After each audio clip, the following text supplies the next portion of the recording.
থেকে সবাইকে স্বাগত। আজকে আমি বানিয়ে দেখাচ্ছি এঁচোড় চিংড়ি। হ্যাঁ বন্ধুরা, এই রেসিপিটা খেতে খুবই টেস্টি আর বানানো খুবই আসান। আর যে কোনো শুভ অনুষ্ঠান বা উৎসবে এই রেসিপিটা বানানো হয়ে থাকে। আসুন দেখে নিন এই রেসিপিটা আমরা রান্নাঘরে কিভাবে বানাবো। এই রেসিপিটা বানানোর জন্য আমি 500 গ্রাম এঁচোড় নিয়েছি। তাকে টুকরো করে কেটে ভালো করে ধুয়ে আমি অল্প নুন দিয়ে একটা সিটি বাজিয়ে ভাপিয়ে নিয়েছি এবং তাকে হালকা ফ্রাই করে নিয়েছি। আর মিডিয়াম ছোট সাইজের আমি আলু হাফ করে নিয়েছি 5টা। আপনারা যদি বড় আলু নেন 4 টুকরো করে নেবেন। করে এটাকে আমি একটা সিটি বাজিয়ে এটাকেও ভাপিয়ে আমি হালকা ফ্রাই করেছি। এখানে আমি চিংড়ি মাছ 100 গ্রাম নিয়ে ভালো করে ধুয়ে নুন হলুদ মাখিয়ে আমি হালকা একটা স্যালো ফ্রাই করে নিয়েছি। এখানে আমি 3টে বড় টমেটো, 2 ইঞ্চি আদা, 3টে কাঁচা লঙ্কা, একটা বড় চামচ গোটা জিরে নিয়ে একটা পেস্ট বানিয়ে নেবো। বাদবাকি উপকরণ রান্না করতে করতে আমি বলতে থাকবো। আমি গ্যাস অন করে কড়া বসিয়ে দিলাম। ওর মধ্যে বড় চামচের 2 চামচ আমি সর্ষের তেল দিয়েছি।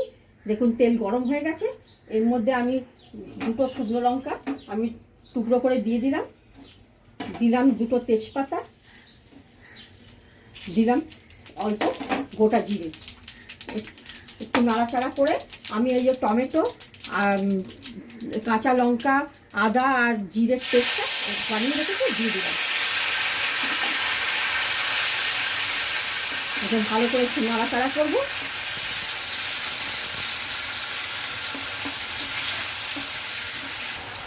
মিডিয়াম ফ্লেমে আমি এটা নাড়াচাড়া করব। এর মধ্যে আমি ছোটো চামচে হাফ চামচ চিনি দিয়ে দেবো।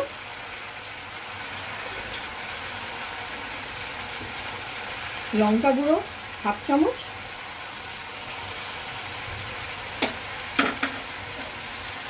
হলুদ গুঁড়ো হাফ চামচ, সবগুলোই কিন্তু ছোট চামচে হাফ চামচ,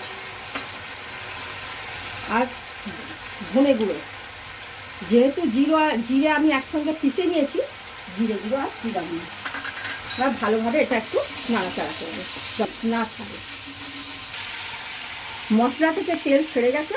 দেখুন এর মধ্যে আমি চিংড়ি মাছগুলো দিয়ে দেবো।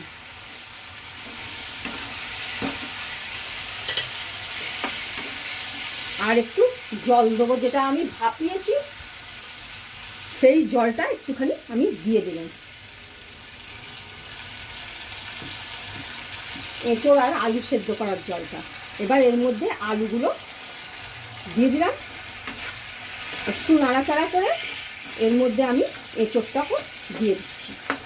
এবার ভালো করে এটা কষাবো।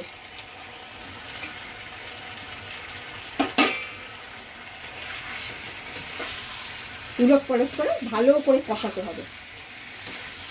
এই দেখুন এটা কষানো হয়ে গেছে।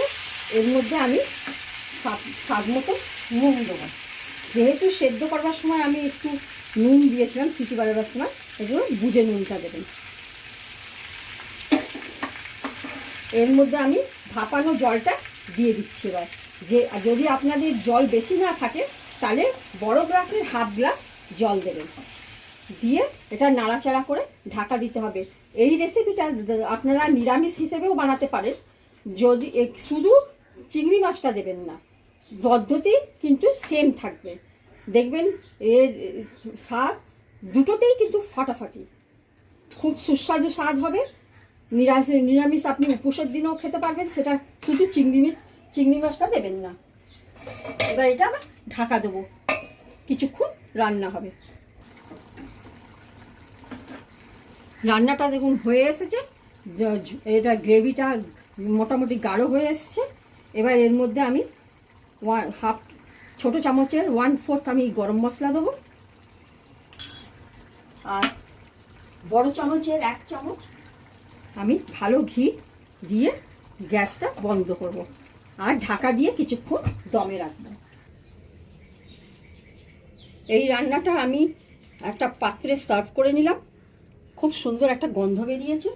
এটাকে আমি ধনেপাতা কুচি আর স্যালাডের সঙ্গে আমি সার্ভ করছি। আপনারা এটা বাড়িতে বানান, সবাইকে খাওয়ান। রেসিপিটা ভালো লাগলে লাইক শেয়ার সাবস্ক্রাইব করবার অনুরোধ রইল। নমস্কার।